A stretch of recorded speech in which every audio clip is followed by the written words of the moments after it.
Sabarimala season ആരംഭിച്ചാൽ സന്നിധാനത്ത് സജീവമാകുന്ന ഒന്നാണ് പാത്രവിപണി.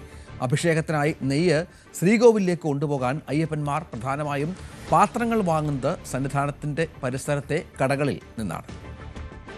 വിശ്വാസത്തിനും പ്രാർത്ഥനയ്ക്കുമൊപ്പം വലിയ വിപണി സാധ്യത കൂടി തുറന്നിടുന്ന തീർത്ഥാടന കാലം. ലക്ഷങ്ങൾ മുടക്കിയാണ് ശബരിമലയിൽ കടകൾ ലേലത്തിനെടുക്കുന്നത്. അതിൻ്റെ എത്രയോ ഇരട്ടി നേടി സീസൺ കഴിയുമ്പോൾ വ്യാപാരികൾക്ക് സന്തോഷത്തോടെ മലയിറങ്ങാം. സന്നിധാനത്തെ പ്രധാന വിപണികളിലൊന്ന് പാത്രവ്യാപാരമാണ്. 100 ഗ്രാം മുതൽ 25 കിലോ വരെ ഉൾക്കൊള്ളുന്ന വിവിധതരം പാത്രങ്ങൾ.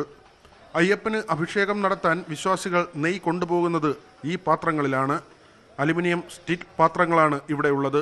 പുറത്തൊരു സാധനങ്ങളുമില്ല എന്ന് പറഞ്ഞാൽ 100 ഗ്രാം കൊള്ളുന്ന തൊട്ട് 25 കിലോ വരെയുള്ള പാത്രമാണ് ഇവിടെ കച്ചവടം ചെയ്യുന്നത്. ബസ്സിലൊക്കെ ടൂറിസ്റ്റ് ബസ്സിലൊക്കെ വരുമ്പോൾ അവർ 20 പേര് 30 പേര് വരുമ്പോൾ അത് അതിനനുസരിച്ചുള്ള പാത്രം വാങ്ങിക്കും. അതാ ചെയ്യുന്നത്. കട കോൺട്രാക്ട് എടുക്കുന്ന ഒരു വർഷത്തേക്ക്.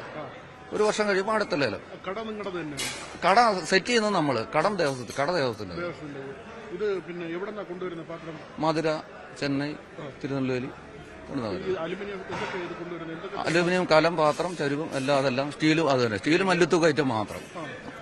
അലുമിനിയം കലം, ചരുവം, ഉരുളി ആ ഐറ്റംസ് മാത്രം മതി. ഒന്നുമില്ല. ഇത് അഭിഷേകത്തിന് തന്നെ. അവിടുന്ന് തിരിച്ച് സ്വാമിയാർ കൊണ്ടുപോകും. ചിലർ ഇവിടെ ഒക്കെ കൊച്ചിട്ട് പോകും. അത്രേ ഉള്ളൂ. ഈ വർഷം വിറ്റ് തീരും. ബാക്കി അടുത്ത വർഷം ചിലപ്പോൾ ഈ കടയായിരിക്കും, അല്ലെങ്കിൽ വേറെ കടയായിരിക്കും എടുക്കുന്നത്. അങ്ങോട്ട് എടുത്ത് വയ്ക്കും. ന്യൂസ് 18 സന്നിധാനം.